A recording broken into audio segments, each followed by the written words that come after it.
Nasa pedestrian lane na nga, nasagasaan pa ang isang estudyante sa Rizal. Pinagpapaliwanag na ng LTO ang nakabanggang driver at suspendido na ang kanyang lisensya. Nakatutok si Von Aquino.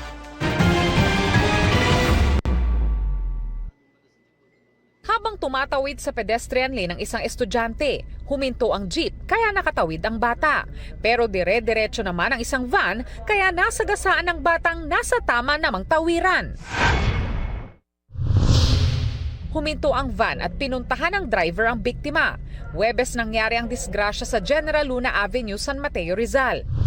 May ospital sa tapat ng tawiran kaya agad nasuri ang biktima. Nakita po namin na conscious pa yung bata kaya agad din po kaming nagpatawag ng volunteer doctor para tingnan yung bata, kung ano yung kanyang kalagayan. And agad din tayong nagpatawag ng ambulansya.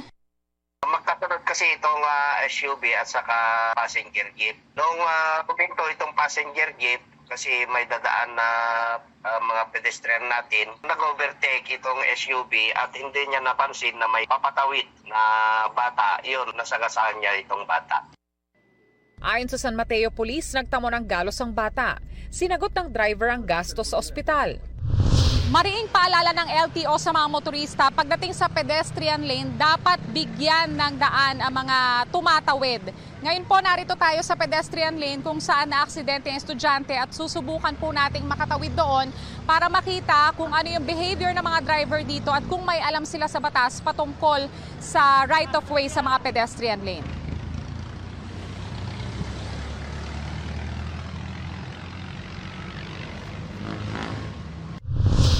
Malayo pa nakikita mo na may guhit-guhit, kailangan nagme-menor ka na, tapos hihinto ka pag may dumadaan. Dapat lagi kang alerto para iwas yung makasagasa ka.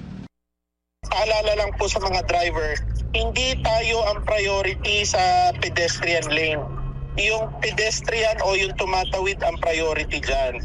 So, obligado silang huminto. Marami pong mga driver natin ang pasaway, hindi nila nire-respeto yung pedestrian lane, kaya yun ang nangyayari.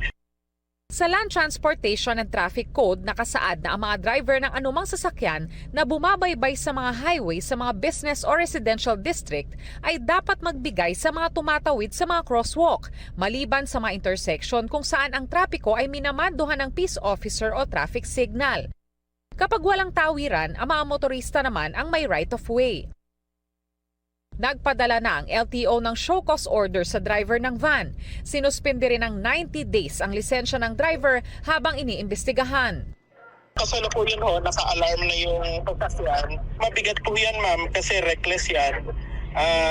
Mabigat yung kanyang parusa dyan. Kahit nagkaaregluhan na daw po. Opo, ma'am, kasi iba naman po yung sa complainant, iba naman sa amin sa government. Ayon sa LTO, depende sa resulta ng kanilang investigasyon kung papatawan ng driver ng mas mahabang suspension o revocation ng lisensya. Von Aquino, Nakatutok, 24 Oras.